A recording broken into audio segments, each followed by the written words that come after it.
Hello guys, welcome back to study for सब channel. दोस्तों, आज की इस वीडियो में हम डिस्कस करने वाले हैं क्लाउड कंप्यूटिंग के यूनिट फर्स्ट को। तो इस वीडियो के अंदर हम यूनिट फर्स्ट क्लाउड कंप्यूटिंग के सारे क्वेश्चंस के बारे में जानेंगे, सारे टॉपिक्स के बारे में जानेंगे। चलिए, अगर आपने अभी तक मेरे चैनल को सब्सक्राइब नहीं किया है तो प्लीज चैनल को सब्सक्राइब कर लीजिएगा और बेल आइकन को दबा दीजिएगा।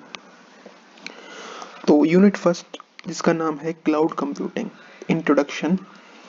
तो इसमें सबसे पहले हम जानेंगे क्लाउड कंप्यूटिंग क्या होता है और उसकी प्रॉपर्टीज क्या हैं। तो क्लाउड कंप्यूटिंग क्या है?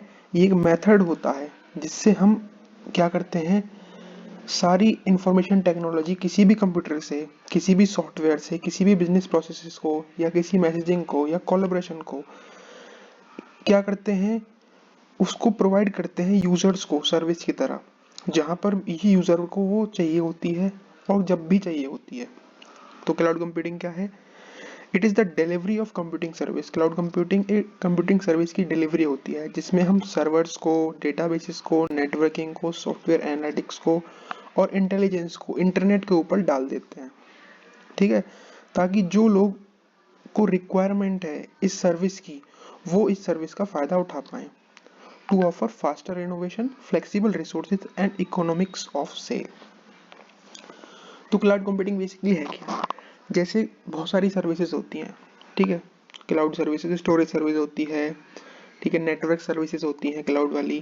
ये सारी की सारी सर्विसेज जिस यूजर्स को चाहिए होती हैं, उनको हम इंटरनेट पर डाल देते हैं और यूजर उसके लिए पे करेगा।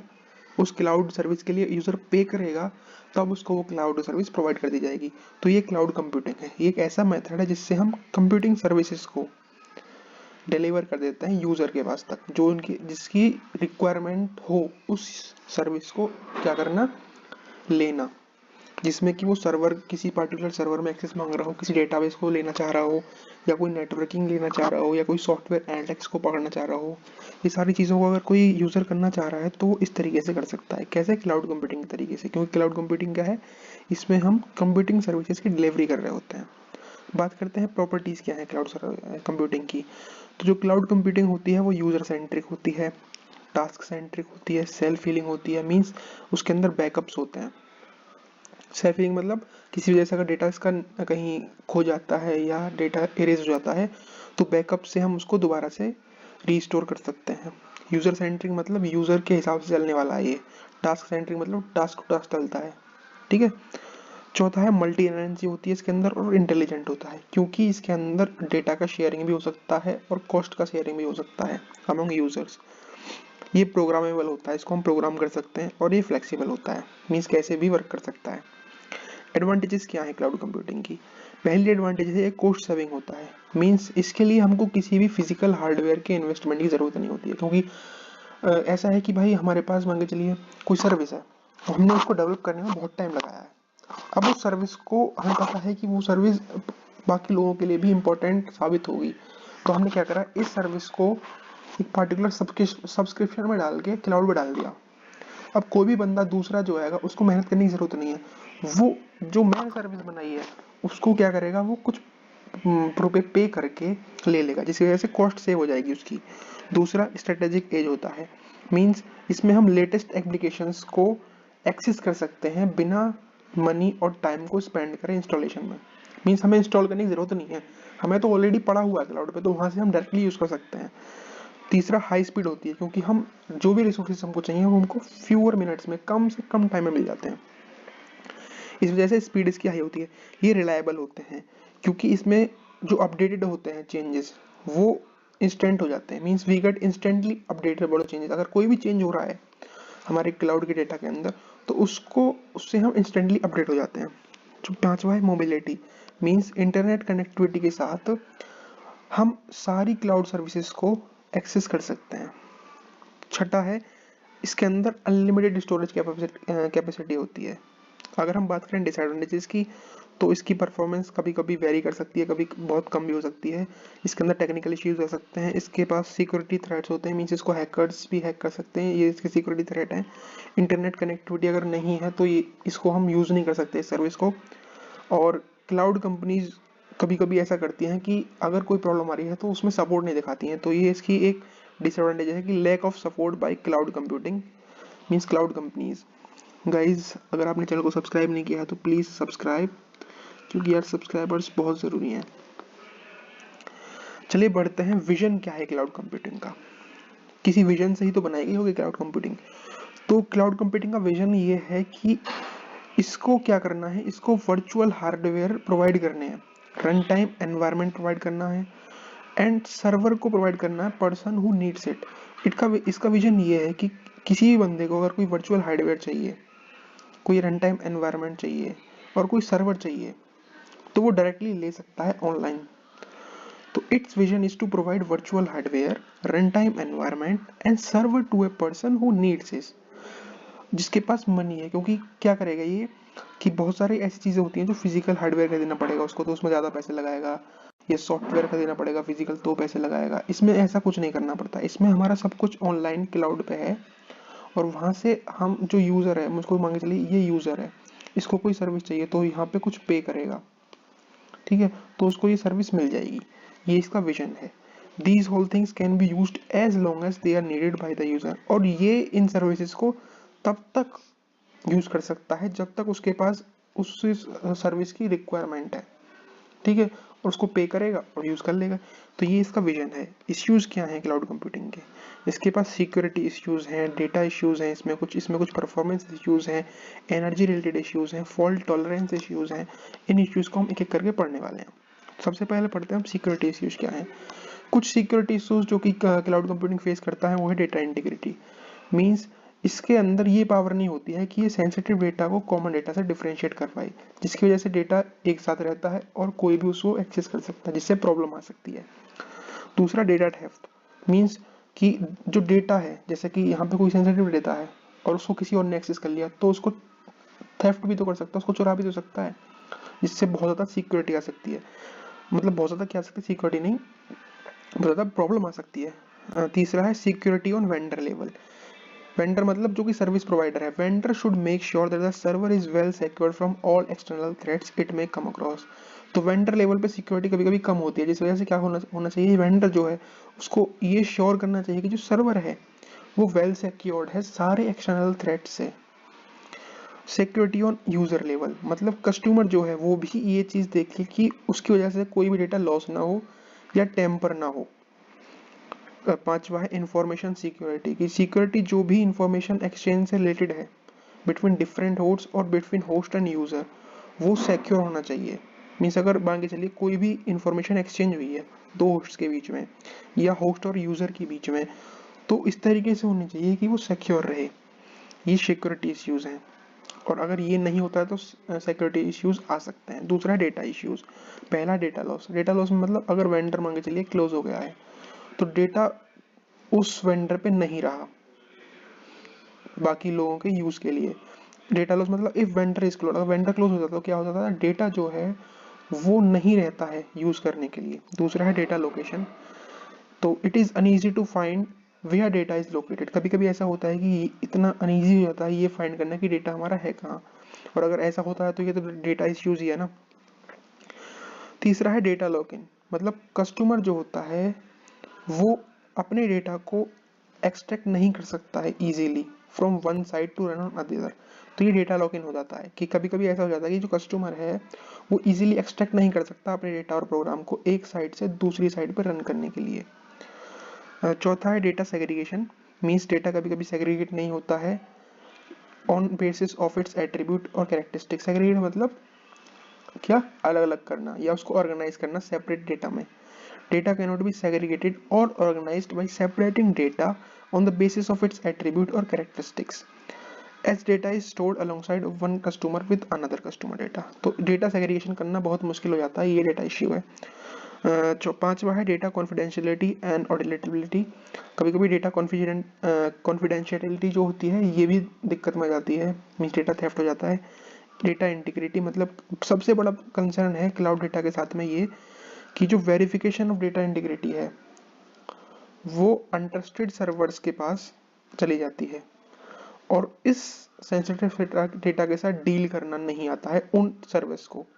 सो one of the biggest concern with cloud data storage is the verification of data integrity at untrusted servers and how to deal with sensitive data, ये चीज़ नहीं आती है, तो इस वजह से डेटा इश्यूज है। ये कभी कभी ऐसा होता है कि डेटा का डिलीशन हो जाता है, जिसकी वजह से दिक्कत आती है।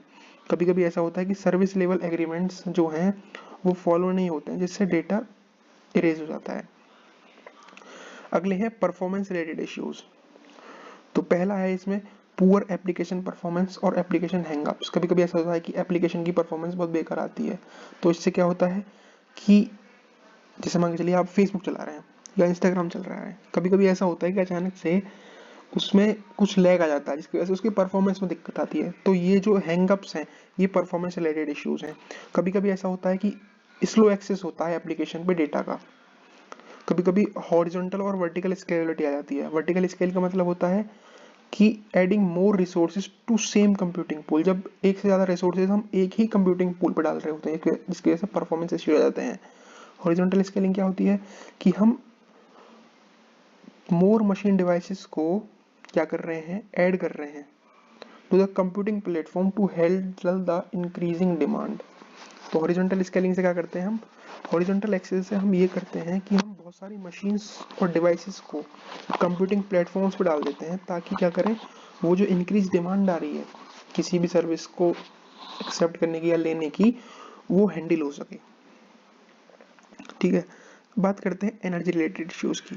तो cloud services work with electricity and servers need cooling system and this might make them more reliable non reliable. तो क्लाउड सर्विसेज जो भी हैं वो इलेक्ट्रिसिटी पे वर्क करती हैं, सर्वर्स पे वर्क करती हैं, और सर्वर जो होते हैं उनको कूलिंग सिस्टम्स चाहिए ताकि वो एफिशिएंटली वर्क कर पाएँ। तो इसके लिए उनको ये सारी चीज़ें उनको नॉन रिलायबल बना सकती हैं। ठीक, तो हायर पावर कंजप्शन जो होता है उससे ग्रीन हाउस इफेक्ट हो सकता है, क्योंकि कार्बन डाइऑक्साइड ज़्यादा से ज़्यादा रिलीज होता है पावर की जनरेशन में। पांचवा fault tolerance means to use all the techniques necessary to enable a system to tolerate software fault. Fault tolerance इस यूज में क्या करते हैं कि इसके पास ऐसी टेक्निक्स लगाते हैं हम जिनसे कि जो भी सॉफ्टवेयर फॉल्ट्स आ सकते हैं उनको टॉलरेट किया जा सके। ये फॉल्ट टॉलरेंस एक इश्यू है जिसको हम इस तरीके से सॉल्व कर सकते हैं। अब हम बात करते हैं क्लाउड क्या होता है। तो cloud it refers to servers that are accessed over the internet and the software and databases that run on those servers. तो ये सर्वर्स होते हैं जिनको हम इंटरनेट पे एक्सेस कर सकते हैं। ठीक है, सॉफ्टवेयर हो, डेटाबेसेस हो, जो इस सर्वर पे रन कर रहे हैं उनको भी हम इंटरनेट की मदद से एक्सेस कर सकते हैं। क्लाउड सर्विस जो सर्वर्स जो होते हैं वो डेटा सेंटर्स के अंदर लोकेट होते हैं, जो कि ऑल ओवर द वर्ल्ड बने हुए हैं। ठीक है, क्लाउड क्या है बेसिकली, क्लाउड एक ऐसा सर्वर है जहाँ पे बहुत सारे सॉफ्टवेयर पड़े हुए हैं, बहुत सारे डेटाबेसेस पड़े हुए हैं, जिनको कोई भी बंदा इंटरनेट की मदद से एक्सेस कर सकता है।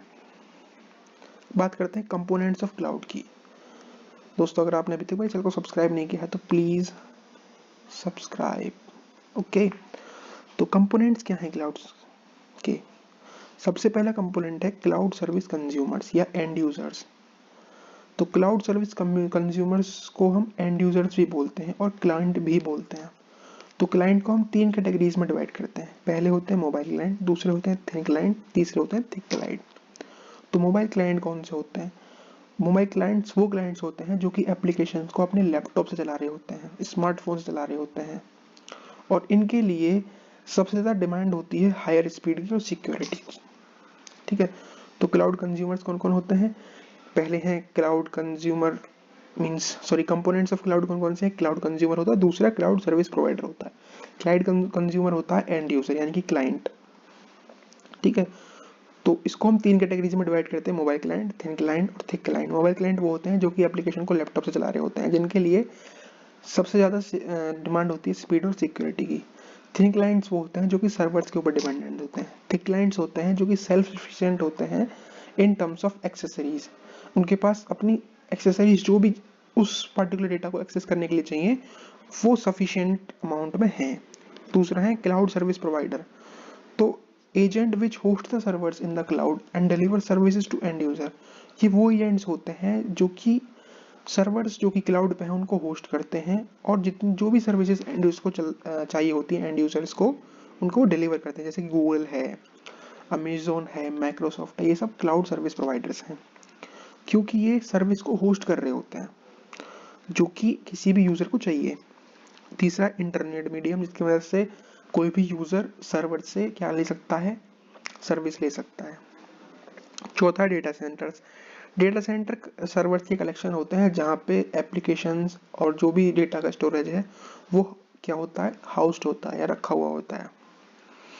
बात करते हैं कैरेक्टरिस्टिक्स क्या है क्लाउड की। पहली कैरेक्टरिस्टिक है ऑन डिमांड सेल्फ सर्विस होती है इसके अंदर। मींस इसको किसी भी ह्यूमन एडमिनिस्ट्रेटर की जरूरत नहीं है, यूजर खुद से इसको मॉनिटर कर सकता है, मैनेज कर सकता है इन कंप्यूटर रिसोर्स को जब भी वो चाहता है। तो पहली कैरेक्टरिस्टिक्स तो ये है कि इसके अंदर ऑन डिमांड सेल्फ सर्विस होती है, क्योंकि इसके अंदर ह्यूमन एडमिनिस्ट्रेशन की जरूरत ही नहीं है। यूजर खुद से किसी भी कंप्यूटर रिसोर्स को मॉनिटर कर सकता है, मैनेज कर सकता है जब भी उसको चाहे। दूसरा है इसका ब्रॉड नेटवर्क एक्सेस होता है, मीन्स किसी भी कोने में बैठ के कोई भी बंदा इस पार्टिकुलर सर्विस को ले सकता है। तीसरा है रैपिड इलास्टिसिटी होती है इसके अंदर, मीन्स ये स्केल इन और आउट क्विकली कर सकता है जब भी इसको जरूरत होती है। Means whenever user requires and whenever it requires a user can access it। चौथा है resource pooling, means multiple clients इस सर्विस को यूज कर सकते हैं किसी एक सेम फिजिकल रिसोर्स से। जैसे गूगल है, अगर 10 बंदे भी एक पार्टिकुलर चीज को सर्च करें ना तो वो 10 बंदों को ही वो पार्टिकुलर चीज प्रोवाइड करेगा, तो इस वजह से इसको रिसोर्स पूलिंग भी कहा जाता है। Multi tenancy means multiple user on a single set of shared resources को हम मल्टी टेनेंसी बोलते हैं, कि इसके अंदर ये कैपेबिलिटी होती है कि मल्टीपल यूजर किसी भी सिंगल सेट पे रिसोर्सेज को शेयर कर सकते हैं। छठा है सिक्योरिटी, मीन्स ये प्राइवेसी इंश्योर करता है सेंसिटिव इंफॉर्मेशन की। सातवां है ऑटोमेशन, ये डिप्लॉय करता है और मैनेज करता है रिसोर्सेज को मिनिमल ह्यूमन इंटरवेंशन के साथ, क्योंकि ये ऑटोमेटिक होता है। तो ये कैरेक्टरिस्टिक्स हैं इसकी। बात करते हैं चैलेंजेस क्या है क्लाउड के अंदर। पहला चैलेंज है लैक ऑफ कंट्रोल, ठीक है, due to the delegating IT management. Means कभी कभी इसका लैक ऑफ कंट्रोल क्यों कहा गया है इसमें, क्योंकि थर्ड पार्टी जो मैनेजमेंट कंपनीज हैं वो सारा का सारा जो सर्विस कंज्यूमर की जो एबिलिटी है डायरेक्ट कंट्रोल करने की या मॉनिटर करने की अपने सबमिटेड वर्कलोड को वो खो देती हैं। लैक ऑफ कंट्रोल मतलब कोई भी सर्विस कंज्यूमर है उसके पास एबिलिटी नहीं होती है अपने ही वर्कलोड को एग्जीक्यूट करने के लिए कि वो उसको डायरेक्टली मॉनिटर कर सके या कंट्रोल कर सके, क्योंकि थर्ड पार्टी एप्स इसमें लगी हुई होती हैं उसको हैंडल करने में। ठीक। दूसरा है सिक्योरिटी, क्योंकि कभी कभी ऐसा होता है कि थर्ड पार्टी को ट्रस्ट करना बहुत मुश्किल हो सकता है, क्योंकि इस वजह से एंटरप्राइजेस की जो कॉन्फिडेंशियल डेटा है वो लीक हो सकता है। तो ये सिक्योरिटीज का चैलेंज है कि मतलब क्यों ही कोई थर्ड पार्टी ऐप को क्या करेगा, ट्रस्ट करेगा। तीसरा है interoperability among multiple service providers. चौथी है रिसोर्स मैनेजमेंट, इसका चैलेंज कि जो मैनेजमेंट होता है रिसोर्सेज का वो डिस्ट्रीब्यूटेड सिस्टम में है तो कोई भी उसको यूज कर सकता है, जिस वजह से बहुत बड़ी प्रॉब्लम भी आ सकती है कभी कभी। तो ये इसके चैलेंजेस हैं। अब बात करते हैं क्लाउड सर्विसेज की। तो तीन टाइप की क्लाउड सर्विसेज हैं। पहली है इंफ्रास्ट्रक्चर एज ए सर्विस, दूसरी है प्लेटफॉर्म एज ए सर्विस और तीसरी है SaaS, चौथी है क्लाउड। ठीक है, तो सब तीन टाइप्स की हैं, तो पहले क्या करके पढ़ते हैं। इंफ्रास्ट्रक्चर एज ए सर्विस क्या है। On the basis of user requirements, IaaS infrastructure as a service model allows the customer to provision processing, storage, network and other important software such as operating system and applications। तो user के requirement के हिसाब से जो IaaS है ये model customer को allow कर देता है प्रोसेसिंग के लिए, स्टोरेज के लिए, नेटवर्क को एक्सेस करने के लिए या बाकी सारे इंपॉर्टेंट सॉफ्टवेयर को एक्सेस करने के लिए, जैसे कि ऑपरेटिंग सिस्टम हो गया, एप्लीकेशन हो गया। Consumer does not have control over the underline infrastructure but has control over the operating system, storage and deployed application. तो कंज्यूमर जो होता है उसके पास इंफ्रास्ट्रक्चर जो है उसका कंट्रोल नहीं होता है, लेकिन वो ऑपरेटिंग सिस्टम को कंट्रोल कर सकता है, स्टोरेज को कंट्रोल कर सकता है और एप्लीकेशन जो वो चलाना चाह रहा है उनको कंट्रोल कर सकता है।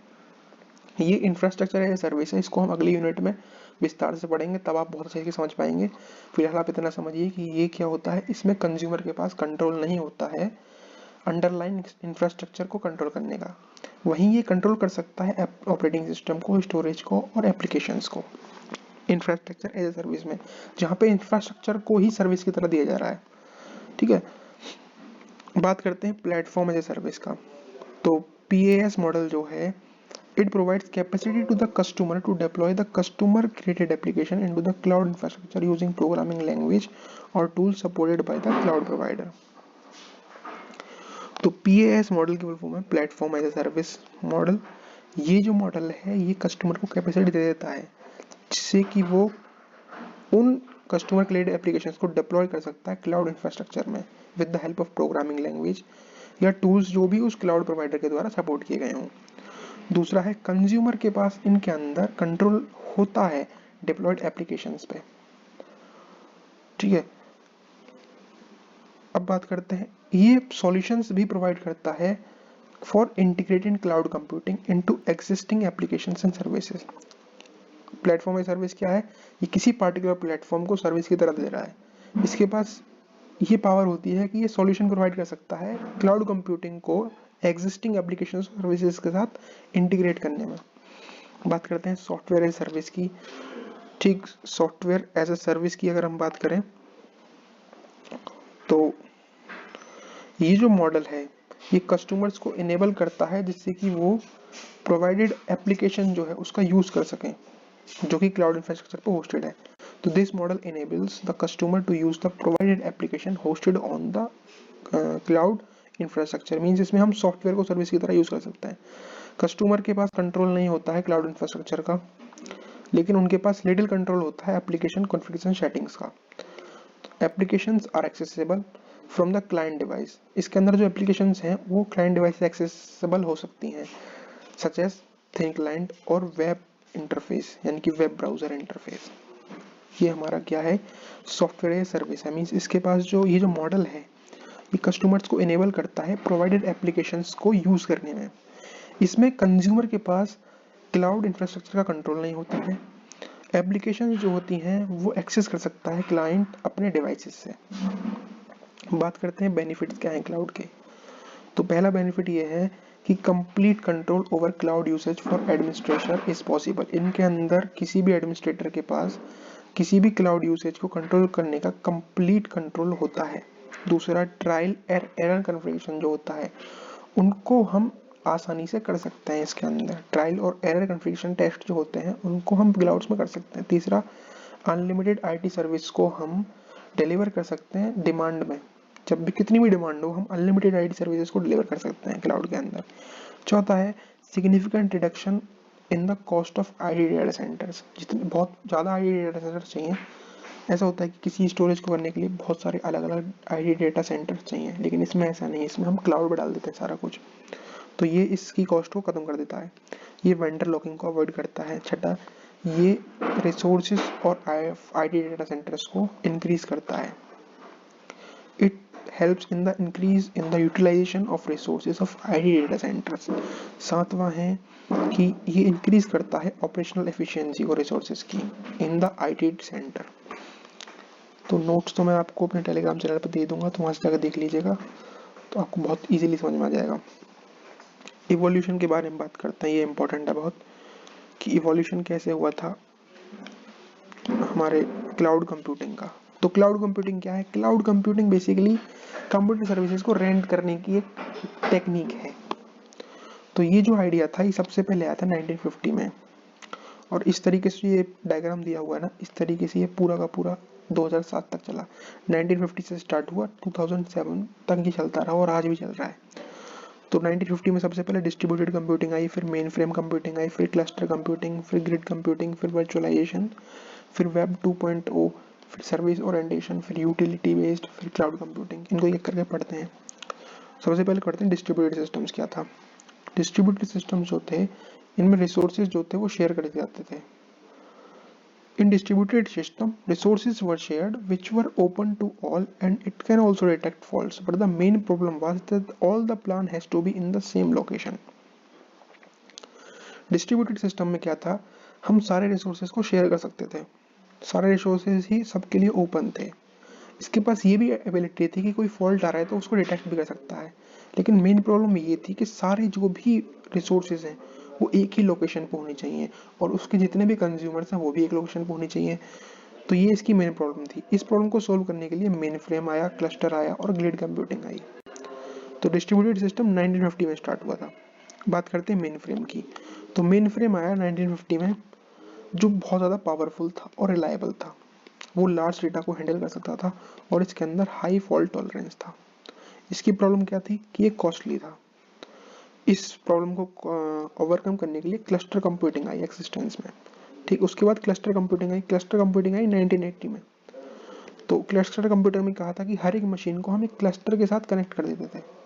इन the form of cluster we connect machines with each other with the help of a network with high bandwidth. एक ऐसा नेटवर्क जिसकी बैंडविड्थ बहुत हाई हो, उसी मदद से हम मशीन्स को, बहुत सारी मशीन्स को एक क्लस्टर की फॉर्म में क्या कर देते थे, कनेक्ट कर देते थे। न्यू नोड्स इसके अंदर आसानी से ऐड कर दी जाती थी जब भी रिक्वायर हो। ये इसका एडवांटेज था। प्रॉब्लम क्या थी कि जियोग्राफिकल रिस्ट्रिक्शन इसकी प्रॉब्लम थी। इसको ओवरकम करने के लिए ग्रिड कंप्यूटिंग आया, क्योंकि एक नेटवर्क एक पार्टिकुलर एरिया तक ही तो काम कर सकता है, ज़्यादा लंबा तो नहीं कर सकता। तो ये जियोग्राफिकल रिस्ट्रिक्शन थी इसकी। चौथा था ग्रिड कंप्यूटिंग। ग्रिड कंप्यूटिंग आया 1990 में, मतलब इसके 10 साल बाद। क्लस्टर कंप्यूटिंग के 10 साल बाद ग्रिड कंप्यूटिंग आया 1990 के अंदर। इस सिस्टम में क्या था कि सारे सिस्टम्स को हम डिफरेंट ज्योग्राफिकल लोकेशंस से कनेक्ट कर सकते थे with the help of internet. अगर एक कोई भी कंप्यूटर अमेरिका में और एक इंडिया में है तो वो भी कनेक्टेड हो सकते हैं एक दूसरे से with the help of internet. ये ग्रिड कंप्यूटिंग मदद से पॉसिबल हो पाया। तो इसका प्रॉब्लम क्या था कि कभी कभी हाई बैंडविड्थ कनेक्टिविटी जो थी उसकी जो अवेलेबिलिटी थी वो लो थी और कनेक्शन प्रॉब्लम्स आ जाते थे, जिसकी वजह से हम आसानी से एक्सेस नहीं कर सकते थे। ये ग्रिड कंप्यूटिंग की प्रॉब्लम थी। पांचवा है वर्चुअलाइजेशन। वर्चुअलाइजेशन जो है उसको 40 साल बाद इंट्रोड्यूस किया गया। ये एक ऐसा प्रोसेस था जिससे कि हम एक वर्चुअल लेयर बना देते थे हार्डवेयर की, ठीक है, जो कि यूजर्स को मल्टीपल इंस्टेंसेस रन करने में साइमल्टेनियसली हेल्प करता था। तो वर्चुअलाइजेशन क्या है? It is the process of creating a virtual layer. ये एक ऐसा प्रोसेस है जिससे हम एक वर्चुअल लेयर बना देते हैं हार्डवेयर के ऊपर, जो कि यूजर्स को अलाउ करता है मल्टीपल इंस्टेंसेस को रन करने के लिए साइमल्टेनियसली एक साथ। फिर है वेब 2.0। इसके बाद वेब 2.0 आया। तो वेब 2.0 में क्या था कि it increase flexibility among web pages. Web 2.0 ने वेब पेजेस के अमंग जो फ्लेक्सिबिलिटी थी उसको इंक्रीज कर दिया। वेब 2.0 क्या है? ये एक इंटरफेस है क्लाउड कंप्यूटिंग सर्विसेज के बीच में और क्लाइंट्स के बीच में। इसने अपनी पॉपुलैरिटी गेन की 2004 के दौरान। इसके बाद आई service orientation. Reference model of cloud computing बोला जाता है इसको, सर्विस ओरिएंटेशन को। इसके अंदर quality of service I, service level agreement आया और सॉफ्टवेयर एज सर्विस यानी कि SaaS जो एक मॉडल है वो सर्विस ओरिएंटेशन के थ्रू आया। फिर आई यूटिलिटी कंप्यूटिंग। तो ये कंप्यूटिंग मॉडल था that device service provisioning techniques on पे पर यूज बेसिस। यूटिलिटी कंप्यूटिंग क्या था? ये एक ऐसी टेक्निक आई थी जिससे हम क्लाउड सर्विसेज को पेमेंट के हिसाब से, पे पर यूज के हिसाब से या उस बेसिस पे यूज कर सकते हैं। उसके बाद क्लाउड कंप्यूटिंग आई। तो इन सारी टेक्निक्स को जब किसी एक पर्टिकुलर टेक्निक में कलेक्टिवली यूज कर दिया गया तो उसको हमने क्लाउड कंप्यूटिंग बोल दिया, ठीक है। तो ये बेसिकली इसका पूरा इवोल्यूशन था। आई होप आप इतना समझ गए होंगे। अगर आपने चैनल को सब्सक्राइब नहीं किया है तो प्लीज़ सब्सक्राइब करिए, क्योंकि यार सब्सक्राइबर्स बहुत ज़रूरी हैं। बात करते हैं आर्किटेक्चर ऑफ क्लाउड कंप्यूटिंग की। ये भी बहुत इंपॉर्टेंट क्वेश्चन है। तो आर्किटेक्चर क्या है? It refers to the components and sub components required for cloud computing. किसी भी क्लाउड कंप्यूटिंग को बनाने के लिए कौन कौन से कंपोनेंट चाहिए, कौन कौन से सब कंपोनेंट चाहिए, उसको पूरा का पूरा एक आर्किटेक्चर ऑफ क्लाउड कंप्यूटिंग बोला जाता है। तो क्लाउड कंप्यूटिंग के आर्किटेक्चर में फ्रंट एंड होता है और बैक एंड होता है। जैसा कि आप देख पा रहे हैं, फ्रंट एंड पे क्लाइंट इंफ्रास्ट्रक्चर होता है जो कि इंटरनेट की मदद से बैक एंड के साथ कनेक्टेड है। बैक एंड में कौन होता है? एप्लीकेशन होता है, सर्विस होते हैं, क्लाउड रन टाइम होता है, स्टोरेज होता है, इंफ्रास्ट्रक्चर होता है, मैनेजमेंट टेक्निक्स होती हैं और सिक्योरिटी टेक्निक्स होती हैं। ये डायग्राम बना के आना मार्क्स के लिए। Architecture of cloud computing is both service oriented architecture and event driver architecture. तो आर्किटेक्चर जो है क्लाउड कंप्यूटिंग का वो सर्विस ओरिएंटेड भी है और इवेंट ड्राइवन भी कहा जाता है उसको। तो फ्रंट एंड में कौन कौन होता है? क्लाइंट साइड जो होती है क्लाउड कंप्यूटिंग सिस्टम की, जिस साइड से क्लाइंट देख पा रहा है उसको फ्रंट एंड बोलते हैं। इसके अंदर क्लाइंट का इंफ्रास्ट्रक्चर होता है जो कि फ्रंट एंड कंपोनेंट का एक पार्ट है। ये ग्राफिकल यूजर इंटरफेस प्रोवाइड करता है यूजर को, जिससे कि वो इंटरेक्ट कर सके क्लाउड के साथ। फ्रंट एंड की मदद से कोई भी क्लाइंट को ग्राफिकल यूजर इंटरफेस मिल जाता है ताकि वो क्लाउड के साथ इंटरफेस कर सके या इंटरेक्ट कर सके। बात करें बैक एंड की, तो इसको हम क्लाउड ही बोल सकते हैं। It refers the cloud itself, जो कि एक सर्विस प्रोवाइडर होता है। Means it refers to the cloud itself which is used by the service provider. इसके अंदर रिसोर्सेज होते हैं as well as managing the resources capabilities भी होती हैं। इसके अंदर सिक्योरिटी मैकेनिज्म भी होता है बैकएंड में। इसके कंपोनेंट्स कौन कौन से, सबसे पहले है एप्लीकेशन। तो ये एक सॉफ्टवेयर या और प्लेटफॉर्म होता है जो कि सर्विस को प्रोवाइड करता है बैकएंड में as per the client requirement. Application क्या है, ये एक सॉफ्टवेयर है या प्लेटफॉर्म बोल सकते हैं जो कि सर्विस जो है बैकएंड की उसको यूजर को उसके रिक्वायरमेंट के हिसाब से या क्लाइंट को उसके रिक्वायरमेंट के हिसाब से प्रोवाइड करता है। दूसरी है service, means give services based on service as a requirement, PaaS and IaaS, ये आपने पढ़ लिए हैं। तीसरा है run time cloud. Run time cloud क्या करता है, ये एग्जीक्यूशन को प्रोवाइड करता है और रन टाइम एनवायरनमेंट को प्रोवाइड करता है वर्चुअल मशीन के लिए। चौथा है स्टोरेज। स्टोरेज मतलब ये फ्लेक्सिबल और स्केलेबल स्टोरेज प्रोवाइड करता है। इंफ्रास्ट्रक्चर, इसके अंदर हार्डवेयर होता है, सॉफ्टवेयर कंपोनेंट्स होते हैं जैसे कि सर्वर हो गया, स्टोरेज हो गया। बात करें मैनेजमेंट की, तो वो बैकएंड कंपोनेंट्स के मैनेजमेंट के साथ डील करता है। सिक्योरिटी का मतलब होता है ये क्लाउड रिसोर्सेज जो हैं या फाइल्स हैं क्लाउड के अंदर, उनको सिक्योर करने की जो कैपेबिलिटी है वो सिक्योरिटी के अंदर होती है। साथ फिर है डेटाबेसेस और इंटरनेट। डेटाबेसेस वो जो मतलब इंफॉर्मेशन है उसको डेटाबेस बोल देते हैं। इंटरनेट मतलब जिसकी मदद से क्लाइंट जो एंड मतलब फ्रंट एंड पे जो क्लाइंट बैठा है वो बैक एंड के साथ क्या कर सके, इंटरेक्ट कर सके। पैरेलल कंप्यूटिंग क्या होता है और उसके कंपोनेंट्स क्या है, इसके बारे में बात करते हैं। तो it is a computation in which multiple processor execute multiple task simultaneously. तो पैरेलल कंप्यूटिंग क्या है ये एक ऐसा कंप्यूटेशन होता है जिसमें मल्टीपल प्रोसेसर्स मल्टीपल टास्क्स को साइमल्टेनियसली एग्जीक्यूट कर रहे होते हैं। एडवांटेजेस क्या हैं पैरेलल कंप्यूटिंग के सीरियल कंप्यूटिंग के ऊपर? पैरेलल कंप्यूटिंग जो होता है वो टाइम और मनी सेव करता है क्योंकि हम एक साथ काफ़ी सारे रिसोर्सेज के साथ वर्क कर सकते हैं।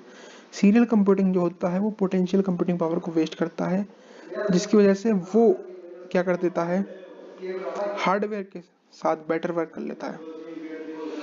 ठीक है, तो अब बात करते हैं,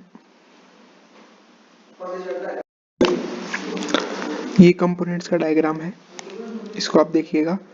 कंपोनेंट्स कंप्यूटिंग प्रॉब्लम आती है, फिर उसके बाद पैरेलल एल्गोरिथम और डेटा स्ट्रक्चर होता है, और ये पूरा का पूरा क्या है हमारे पास इसका डायग्राम है, इसका आप स्क्रीनशॉट ले लीजिएगा। इसके कंपोनेंट्स के बारे में हम पढ़ते हैं। तो पहली है कंप्यूटिंग प्रॉब्लम, जो कि इंक्लूड करती है न्यूमेरिकल कंप्यूटिंग को और लॉजिकल रीजनिंग को। कंप्यूटिंग प्रॉब्लम्स क्या होती हैं, जिसमें न्यूमेरिकल कंप्यूटिंग की जा रही हो या लॉजिकल रीजनिंग की जा रही हो, उसको हम कंप्यूटिंग प्रॉब्लम्स बोलते हैं। दूसरा है पैरेलल एल्गोरिथम और डेटा स्ट्रक्चर। स्पेशल एल्गोरिथम्स और डेटा स्ट्रक्चर जो होते हैं वो नीड होते हैं ताकि वो किसी भी कंप्यूटेशन को स्पेसिफाई कर सकें। And communication present in computing problem from dependency analysis. तो कोई ऐसी कंपटीशन आ गई जिसके लिए बहुत सारे स्पेशल एल्गोरिथम लगा सकते हैं या डेटा स्ट्रक्चर्स का यूज नीड बढ़ रही है, तो उसके लिए पैरेलल एल्गोरिथम और डेटा स्ट्रक्चर्स की नीड हो जाती है। तीसरी है हार्डवेयर रिसोर्सेज, जैसे कि प्रोसेसर्स हो गई, मेमोरी हो गई, पेरिफेरल डिवाइसेस हो गई, ये इसके कंपोनेंट है। चौथा है ऑपरेटिंग सिस्टम, जो कि मैनेज करता है रिसोर्सेज के एलोकेशन को रनिंग प्रोसेस के लिए। ठीक है, ऑपरेटिंग सिस्टम क्या करता है, it manages the allocation of resources to running processes. बात करते हैं प्रॉपर्टीज क्या है डिस्ट्रीब्यूटेड कंप्यूटिंग की। तो डिस्ट्रीब्यूटेड कंप्यूटिंग जो होता है उसके पास फॉल्ट टॉलरेंस होता है, हर एक नोड पार्शियल रोल प्ले करती है। इसके पास रिसोर्स शेयरिंग कैपेबिलिटीज होती हैं, ये लोड शेयर कर सकता है, ये आसानी से एक्सपेंड हो सकता है, it is easy to expand, और इसकी परफॉर्मेंस बहुत अच्छी होती है डिस्ट्रीब्यूटेड कंप्यूटिंग की। बात करते हैं डिफरेंस क्या होता है पैरेलल और डिस्ट्रीब्यूटेड कंप्यूटिंग में। Parallel computing, distributed computing. Parallel computing के अंदर मैनी कैलकुलेशन और एग्जीक्यूशन प्रोसेस जो होते हैं वो एक साथ साइमल्टेनियसली वर्क कर सकते हैं।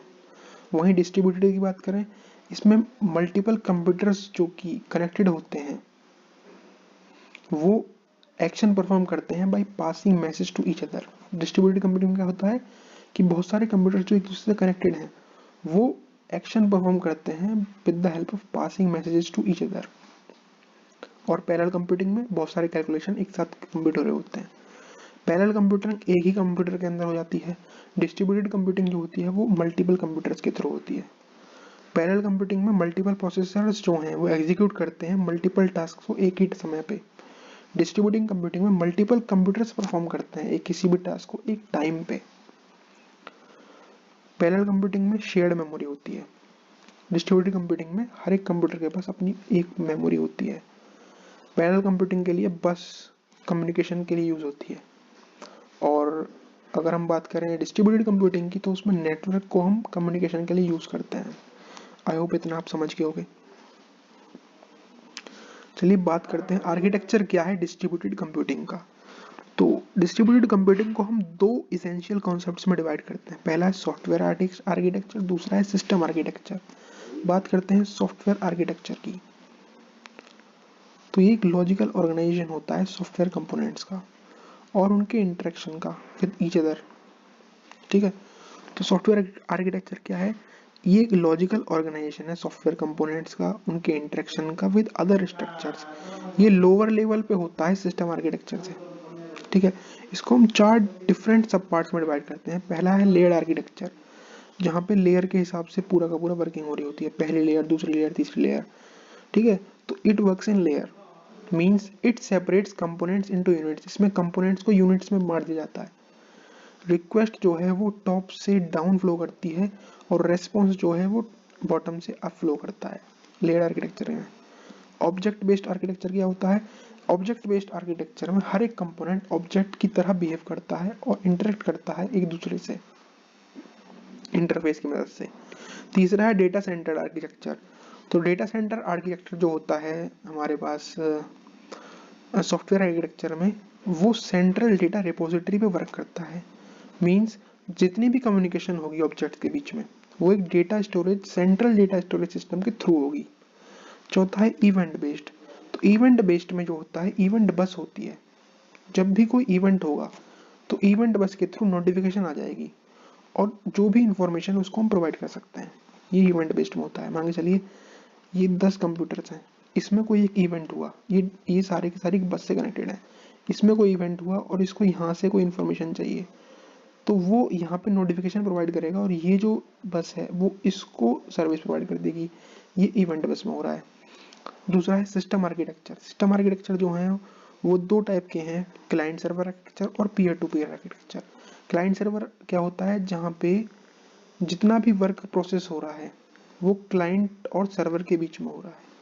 क्लाइंट रिक्वेस्ट करता है सर्वर से और सर्वर रेस्पॉन्ड करता है किसको? क्लाइंट को। ये क्लाइंट सर्वर आर्किटेक्चर होता है। पीयर टू पीयर आर्किटेक्चर क्या है?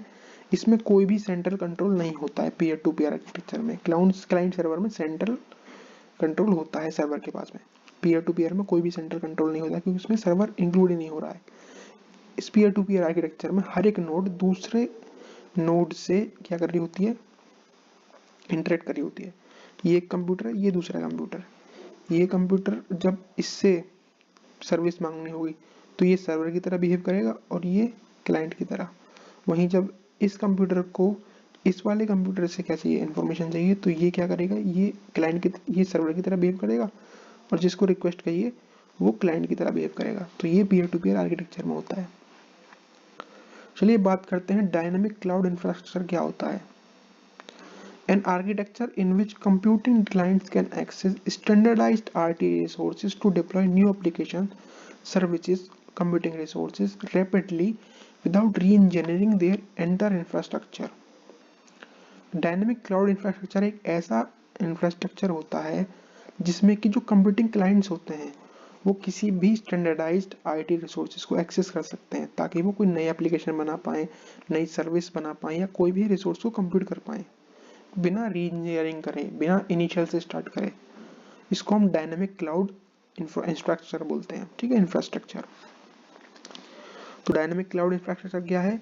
ये एक आर्किटेक्चर है जिसमें कंप्यूटिंग क्लाइंट जो होते हैं उनके पास एक्सेस होता है स्टैंडर्डाइज्ड आईटी रिसोर्सेज का, जिसकी मदद से वो नए एप्लीकेशंस बना सकते हैं, सर्विसेज और कंप्यूटिंग रिसोर्सेज को यूज कर सकते हैं रैपिडली, बिना उसको इनिशियल से बनाए।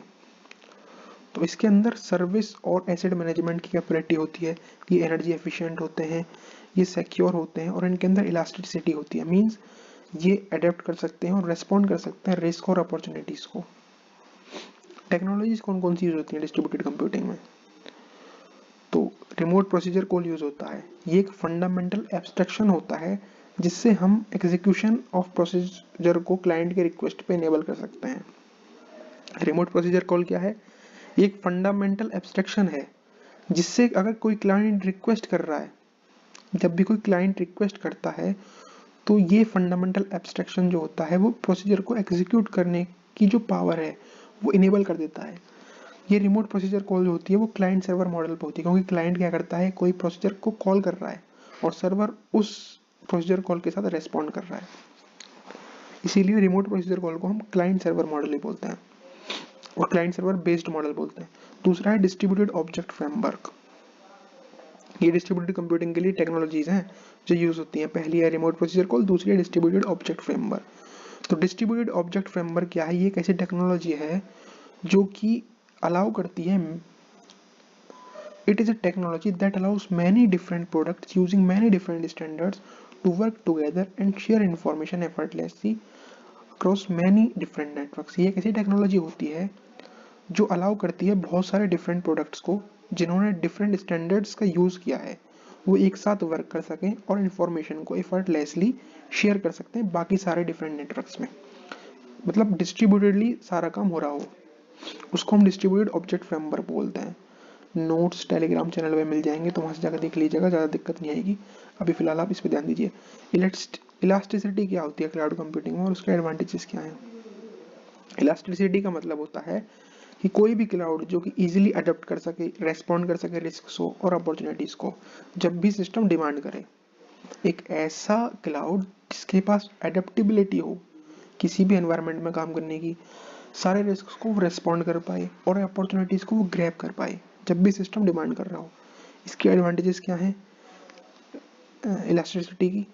ये कॉस्ट एफिशिएंट बनाता है सिस्टम को, ये बैकअप और रिकवरी देता है, ये एनवायरमेंटल फ्रेंडली होता है और इसकी वजह से कंटिन्यूस अवेलेबिलिटी होती है और ये काफ़ी कन्वीनियंट होता है। ये इसके एडवांटेजेस हैं। वहीं डिसएडवांटेजेस की बात करें तो सिक्योरिटी जो होती है वो कंसर्निंग तो होती है, भाई कितना सिक्योर है। दूसरा लिमिटेड कंट्रोल होता है इसके पास। तीसरा इंक्रीजिंग वल्नरेबिलिटी होती है, मीन सॉल्यूशंस जो हैं वो पब्लिक को एक्सपोज हो जाते हैं और कोई भी अगर हैक करे वो उसको टारगेट कर सकता है, तो ये इसके डिसएडवांटेजेस हैं। आई होप गाइस आपको फर्स्ट यूनिट की वीडियो पसंद आई होगी। फर्स्ट यूनिट की वीडियो पसंद आई है तो प्लीज़ चैनल को सब्सक्राइब करें, बेल आइकन को दबाना ना भूलें, जिसकी वजह से जो मैं आपको यूनिट 2 यूनिट 3 और बाकी सारी यूनिट्स की जो भी वीडियोस बनाने वाला हूँ उनके जो लिंक जो वीडियोस हैं वो आपको आसानी तक पहुँच पाएँ। Thank you guys for watching the video. जय हिंद, जय भारत। प्लीज़ सब्सक्राइब यार, बहुत ज़रूरी है।